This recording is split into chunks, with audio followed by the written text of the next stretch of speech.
Et votre invité aujourd'hui dans la grande interview en direct sur Boursorama, c'est Claude Guéant. Bonjour. Bonjour David Jaco. Merci d'être là avec nous, ancien ministre de l'Intérieur, ancien secrétaire général de l'Élysée.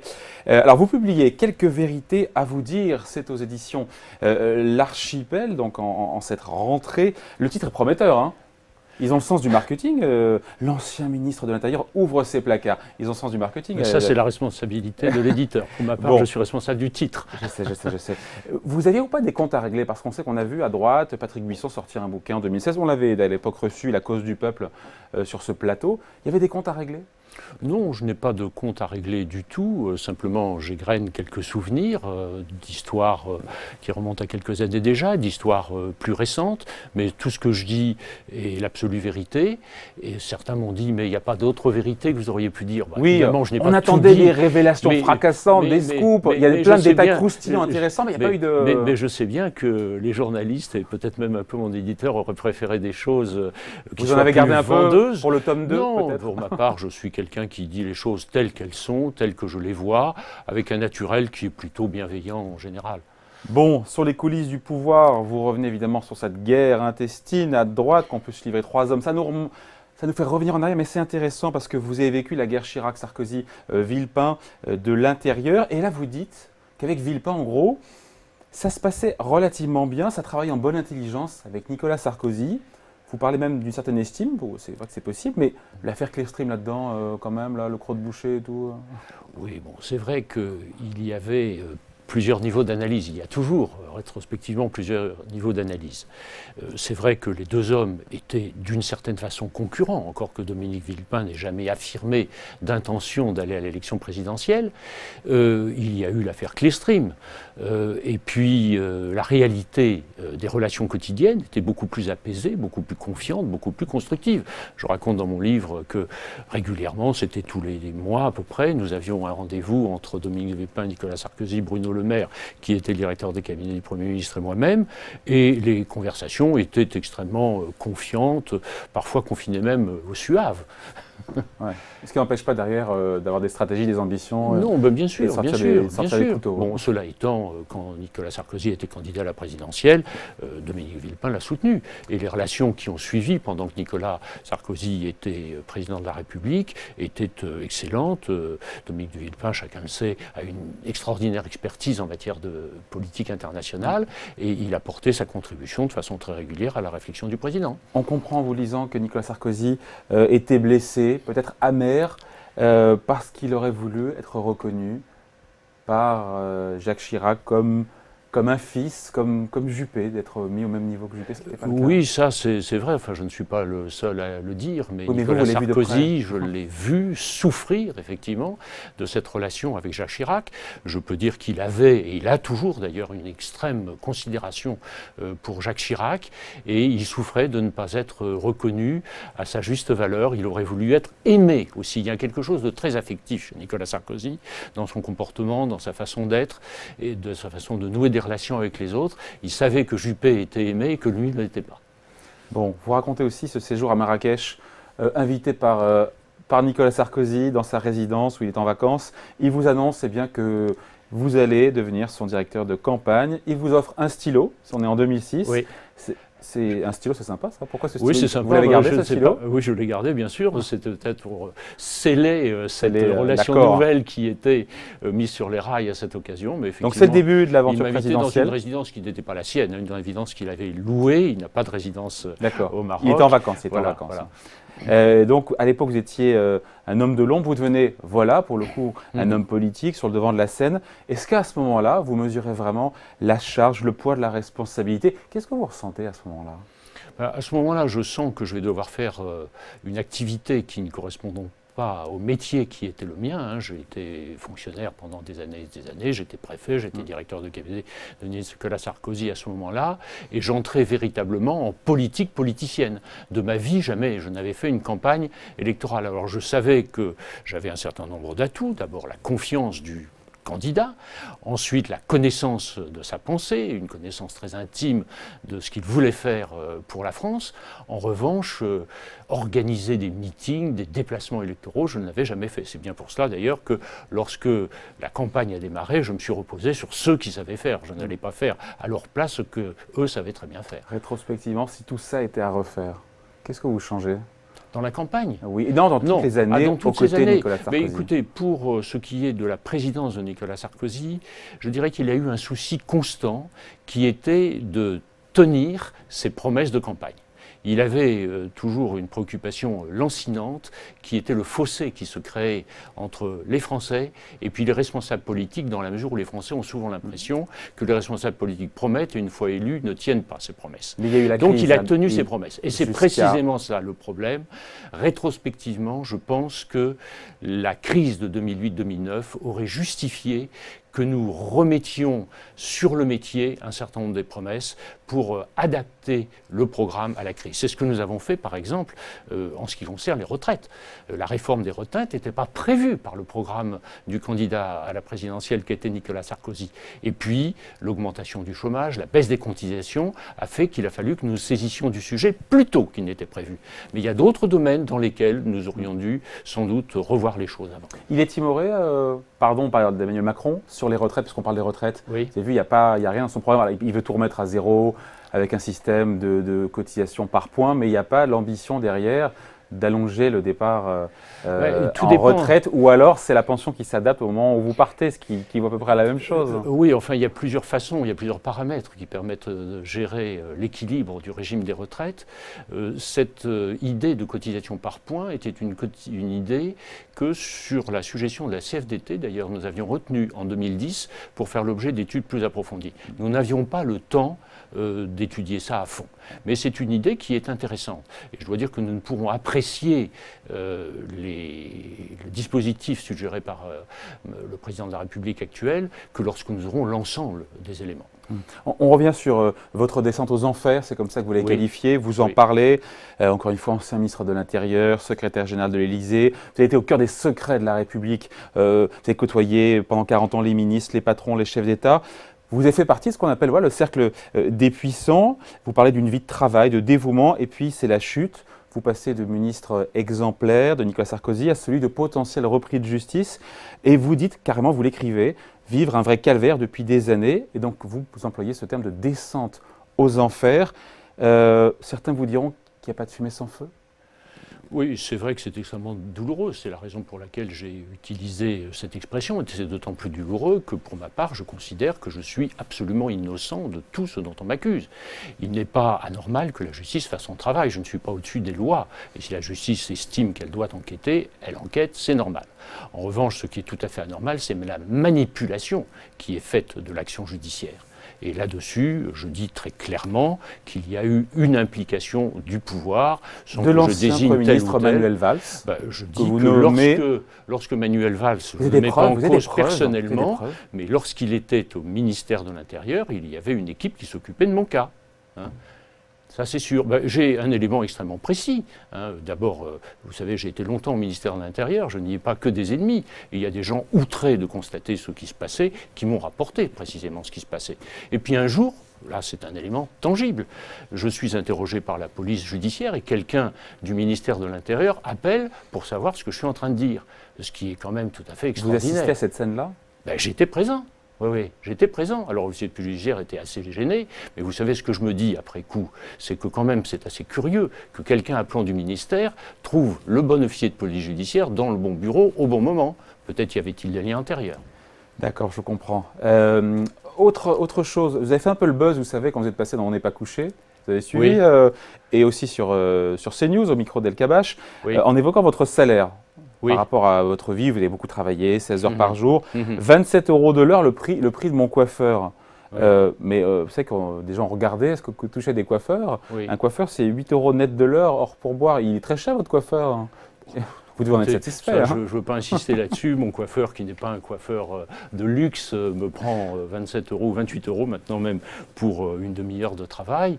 Donc vous pouvez rapprocher les deux choses. Mais ce que je voulais dire simplement, c'est que nous avons essayé dans cette affaire avec les collègues de faire en sorte que les gens responsables du cabinet du ministre de l'Intérieur ne gagnent pas moins que leurs collègues des autres ministères, ce qui semblait tout à fait légitime. Alors je sais bien, quand on parle d'argent, c'est toujours trop pour les Français, et nous n'étions pas des malheureux par rapport à la moyenne de rémunération des Français. Mais ce que je voulais dire, c'est que c'était légitime.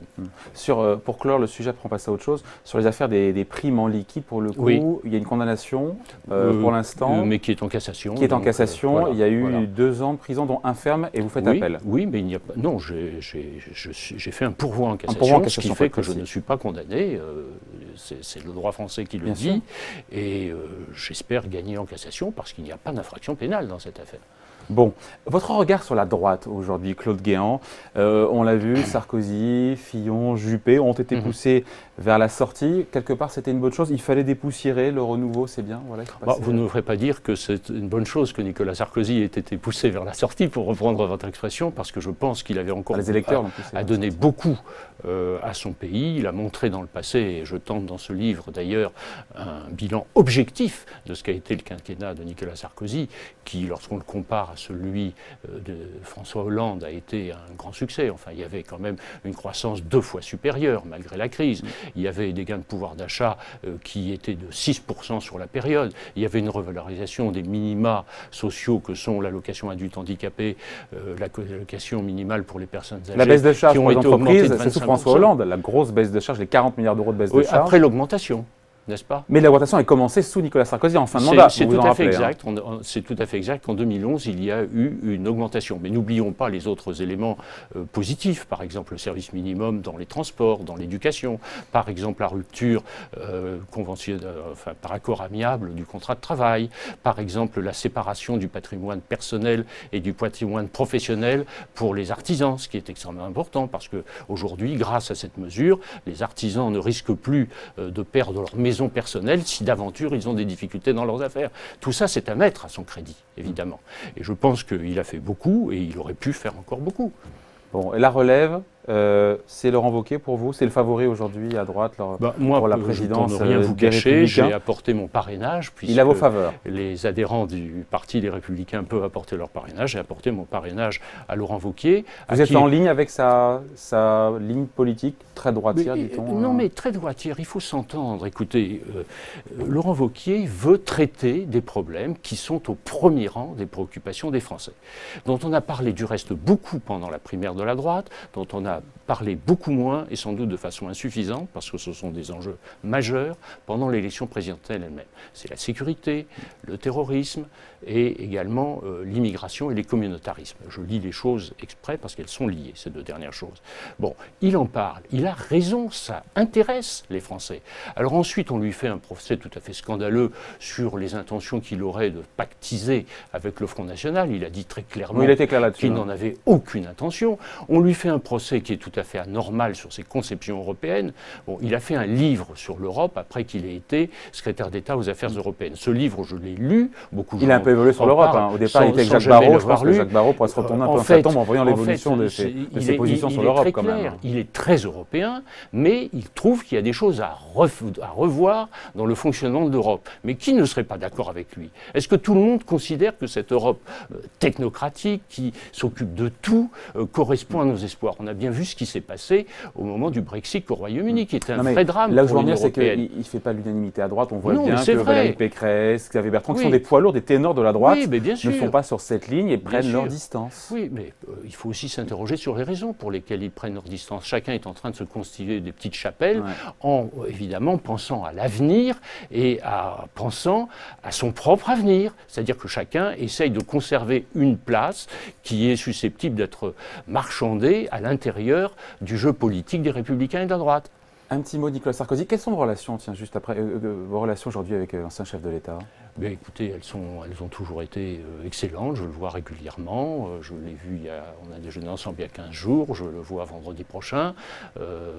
Est-ce qu'en privé, il vous tient cette blague? Votre blague rapportée par Le Canard enchaîné, c'était au mois de juin. Macron, c'est moi en mieux.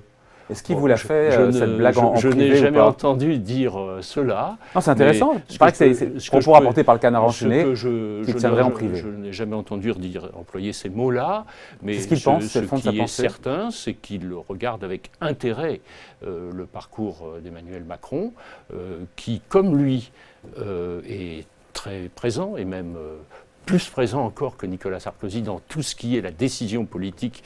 Il est plus dans encore notre hyper pays. président que l'était Nicolas Sarkozy. Ça me semble tout à fait clair. Ça me semble tout à fait clair. Bon, je ne suis il y a pas des similitudes au cœur du pouvoir. entre les deux personnages. Et puis, il y a une autre préoccupation qui leur est tout à fait commune, c'est de tenir ce qui a été promis. Alors j'espère qu'Emmanuel Macron aura la force politique de tenir ce qui a été promis. C'est-à-dire en particulier de faire une France qui soit beaucoup plus favorable à l'esprit d'entreprise, à l'entreprise elle-même, et une France qui gagne davantage. Donc encore une fois, les similitudes entre les deux personnages, vous les voyez? Il y en a, oui, bien sûr. Entre Nicolas Sarkozy et de même façon, Macron. j'en vois une autre me vient à l'esprit alors que vous êtes en train de me poser la question, qui est celle de leur présence à l'international. Bon, je dois dire que je salue le parcours international d'Emmanuel Macron. Sous François Hollande, la France avait complètement disparu des radars. Ni au plan européen, ni au plan mondial, elle n'avait plus de voix. Aujourd'hui, Emmanuel Macron fait en sorte que la France retrouve sa place. N'oublions pas que Nicolas Sarkozy avait aussi une action très présente, très active au plan international. Souvenons-nous de ces propositions qu'il a faites aux Nations Unies pour réformer la gouvernance mondiale. Souvenons-nous de la création du G20. C'est lui qui en est l'auteur. Souvenons-nous de la gouvernance économique de l'Union européenne. Aujourd'hui, on dit que c'est Angela Merkel. Non, c'était Nicolas Sarkozy qui a mis 1 an avec ses collaborateurs, à convaincre Angela Merkel et ses collaborateurs.